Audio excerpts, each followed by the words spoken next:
I was sitting at my desk looking at the financials of the media company I'd started when it hit me we were never going to get the 400,000 we'd invested back.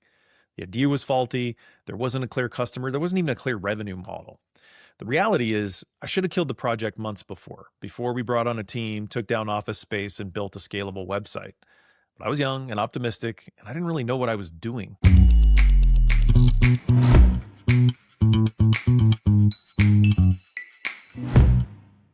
But the only thing I did right was making sure we didn't put more money into the project than we could afford to lose. And that's why I understand when people freeze at the thought of starting a business, especially in their 40s or 50s. When you have real responsibilities and people counting on you, it doesn't make sense to chase an idea just because you're excited about it. Even if you're comfortable with risk, there is a big difference between a calculated risk and a careless one. But how do you know which is which before you make a life-changing decision? It took me a while to see that my mistake wasn't believing in the idea. It was actually funding it at the widest point when I was curious and excited, but before I had done really the work to narrow it. I hadn't forced the idea through any real process to see if it could hold up. I just jumped in, I committed, I burned the boats. And that lesson made me start paying closer attention to the business owners we were helping get started. Why were some building momentum while others struggled? Over time, I saw a pattern emerge. The successful ones didn't rely on excitement. They built conviction deliberately, layer by layer. And I've since taken those patterns and turned them into a simple framework that can help you move from curiosity to conviction, either the confidence to move forward boldly or the clarity to walk away. I call it the funnel of conviction because at the beginning, every idea is why, the top of a funnel. It's full of possibility, full of assumptions. But if it's going to deserve a meaningful commitment, it has to be narrowed. And as you work through each of the layers I'm going to talk through, the weak ideas will fall away and the strong ones will get sharper. And by the time an idea makes it to the bottom, what's left isn't going to be just enthusiasm. It's going to be earned conviction.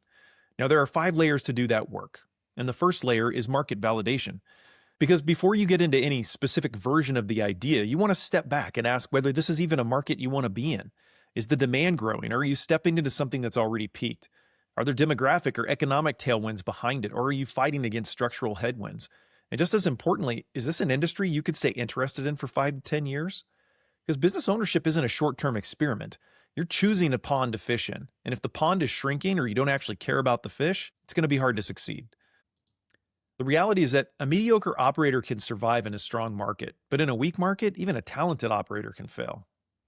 All right, second layer is sketching a plan. I'm not talking about writing a formal business plan to hand to a bank. I think most of that document is filler. What matters is forcing clarity on 4 things. Who exactly is your customer? What exactly are you offering? Why would they choose you over the alternatives? And what has to go right for this to work? The last question is where the real magic happens. If this business fails, what assumptions will have been wrong? Getting honest about those make or break variables can expose your weak thinking early. Now on to the third layer, building a model. At some point, the story has to translate to math because math is the language of business. If the business can't generate a profit, then it's not going to be able to accomplish any other goal you may have for it. Building a simple financial model will force you to clarify the most important assumptions that are going to drive financial success.